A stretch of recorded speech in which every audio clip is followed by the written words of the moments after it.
My daughter just blew up her entire future on live television. I'm watching her career die in real time, and I can't decide if I want to cry or cheer. I'm Linda Hartwell, and 5 minutes ago, I was the proudest mother at Northwestern University's graduation ceremony.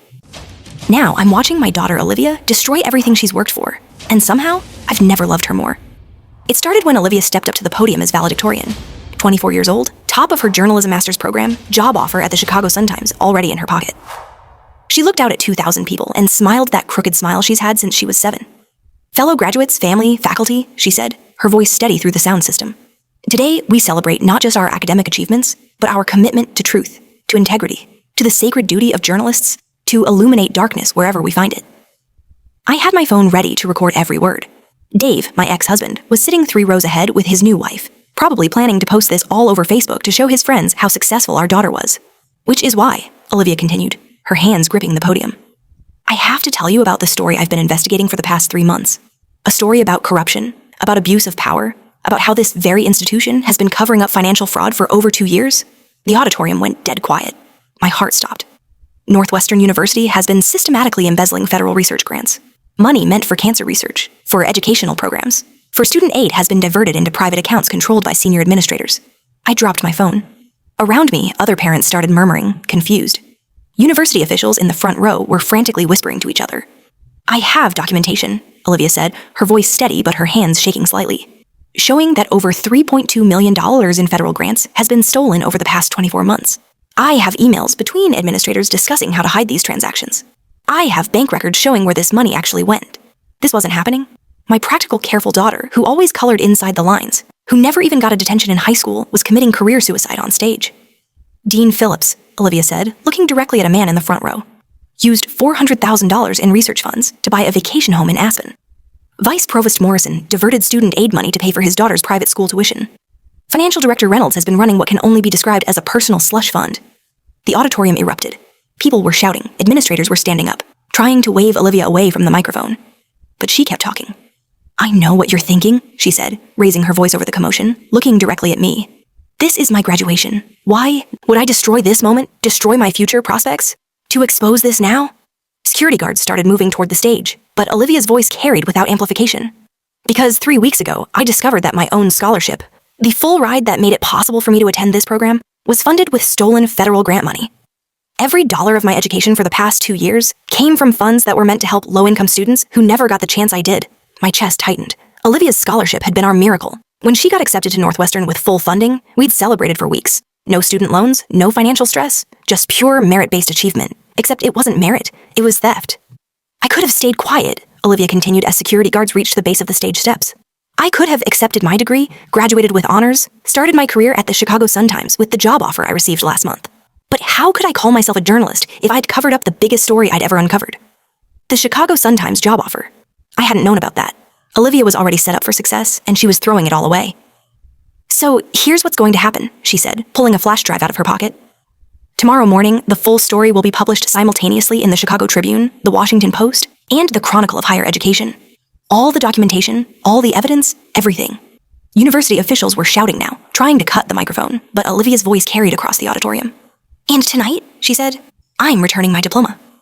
I can't accept a degree funded by stolen money, no matter what it costs me. She reached into her graduation gown and pulled out her diploma, still in its leather folder. And this goes back to the university. I won't accept a degree bought with stolen money. She set the diploma on the podium and walked off stage. The ceremony ended in chaos. Families demanding explanations, administrators huddled in emergency meetings, news crews suddenly realizing they had stumbled onto the biggest education scandal in years. I found Olivia in the parking lot 20 minutes later, sitting on the hood of her beat-up Honda Civic, still in her cap and gown, scrolling through her phone. Olivia Marie Hartwell, I said, using her full name like I had when she was in trouble as a kid. What in the hell did you just do? She looked up at me, and instead of the regret I expected to see, her face showed something I'd never seen before. Pure, calm certainty. I did what you taught me to do, Mom. I told the truth. But your job at the Sun-Times? They fired me an hour ago. She showed me her phone. Email came in during the ceremony. Due to your unprofessional conduct, we are withdrawing our offer of employment. My heart broke for her. So what now? You've got a master's degree you won't accept, and no job prospects. You've basically blacklisted yourself from every major newspaper in the country. Olivia grinned. That same mischievous look she'd had when she was 5 and had successfully hidden all my kitchen spoons to see what would happen. Mom, check this out. She turned her phone toward me. Her Twitter notifications were going crazy. Thousands of new followers, retweets, messages of support. 47 news organizations have contacted me for interviews in the last hour. 3 book agents want to talk. And look at this. She opened her laptop, which had been sitting beside her on the car. A GoFundMe page titled Support Independent Journalism had already raised $18,000. You planned this, I realized. All of it. For 4 months, ever since I found the first discrepancy in the financial aid records. I knew exposing this would end my traditional journalism career before it started. But Mom, they were stealing from kids who needed that money. How could I just graduate quietly and pretend I never saw it? Over the next week, Olivia's graduation speech went viral. 15 million views on YouTube. The hashtag #GraduationTruth trending worldwide. The FBI opened an investigation within 72 hours. 4 Northwestern administrators were arrested. The university president resigned in disgrace. But the moment I knew Olivia had made the right choice came 3 months later. We were having lunch at our usual diner when she showed me a letter that had arrived that morning. "Dear Miss Hartwell," I read aloud. "My name is Marcus Washington. I'm 19 years old and a sophomore at Northwestern. I need you to know what your speech did for me. 3 weeks ago, I was sitting in my dorm room with a withdrawal form in my hand. I'd been lying to my mom for 2 months, telling her everything was fine, that I had enough money for next semester. But the truth was, I was broke. My work-study job pays $9 an hour, and after tuition, books, and rent, I was eating ramen noodles for every meal and still couldn't afford to stay. I grew up in Inglewood. My mom works 3 jobs, cleaning offices at night, stocking shelves at Walmart in the morning, and watching Mrs. Peterson's kids in the afternoon. She's got arthritis in her hands from all the cleaning chemicals, but she never complains. She just keeps working because she wants me to have the education she never got. When I got accepted to Northwestern, we both cried. She took a 4th job, weekend catering, just to help me with expenses. But it still wasn't enough. The financial aid office kept saying they'd review my case, but nothing ever came through. The night before your speech, I called my mom and told her I was coming home. I couldn't watch her kill herself working, so I could pretend to be a college student when I couldn't afford to eat. She cried on the phone, Mom. She actually cried. She said she was sorry she couldn't give me more. Then you gave that speech. And everything changed. 2 days later, I got a call from financial aid. The university had to return millions in stolen federal grant money, and that money was being redistributed to students who actually qualified. Students like me. I called my mom yesterday and told her I could stay in school. I could hear her smiling through the phone. She said, "Marcus, baby, God works in mysterious ways." But it wasn't God, Miss Hartwell. It was you. You gave up your own future so kids like me could have one. My mom doesn't have to work weekends anymore. I can afford to eat real food. I can focus on my engineering classes instead of worrying about rent money. You saved my family. Thank you for having the courage to tell the truth, even when it cost you everything. Forever grateful, Marcus Washington P.S. My mom wants to cook you dinner sometime. She makes the best cornbread in Chicago. I had to stop reading because I was crying too hard to see the words. There are 47 letters like that, Olivia said quietly. 47 kids who can stay in college because I chose to speak up. Olivia's independent news site, Truth First Journalism, now has 6 full-time investigative reporters.